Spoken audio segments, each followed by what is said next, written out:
Embarrassment, heartache, and a major financial hit. All of that dumped on a New Mexico man who did absolutely nothing wrong. In fact, he did everything right. But that was not enough to protect him from a series of unfortunate circumstances that never should have happened. News 13's Kim Holland is on special assignment. This is where I had my Lexus parked. I backed it up right here, and it stayed here for 3 years. But John Lujan's Lexus SUV is now gone, and so is the pile of cash he spent to fix it up and get it running. The only thing left is Lujan's anger and confusion. I think there's a sneaky snake in the grass. Lujan thought he hit the jackpot 3 years ago when he bought a 2001 Lexus LX 470 like this one for $3,500 from a man in his hometown of Las Vegas, New Mexico. Didn't run, didn't start, no battery, flat tires. It was just a junk. Why'd you want it? That's what my wife keeps on telling me. Lujan saved his tax returns from the past 3 years to come up with the money to fix the SUV. In the meantime, police say he did everything right. He researched the SUV through Carfax. He insured the vehicle and began trying to obtain a new title. He headed to the state police office in Las Vegas to make sure it wasn't stolen so he could register it. He ran the vehicle's VIN number in NCIC. And it either came back clear or no record found. NCIC is the FBI's National Crime Information Center that police across the country use to track stolen property. Then in September, Lujan took the SUV to the Santa Fe Lexus dealership for repairs.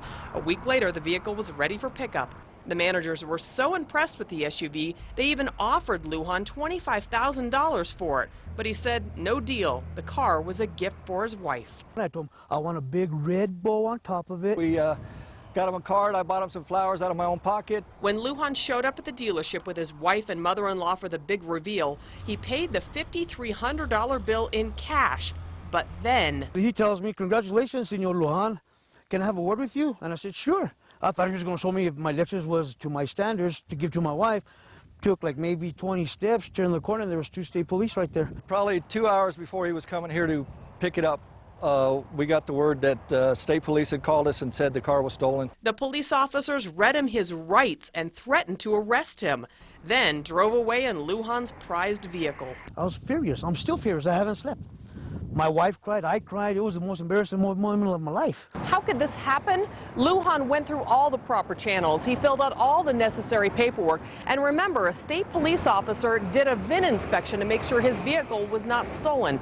Well, it turns out that officer made one critical error. How did this mistake happen? He just didn't, he ran it through NCIC, which is one of the steps you're supposed to do.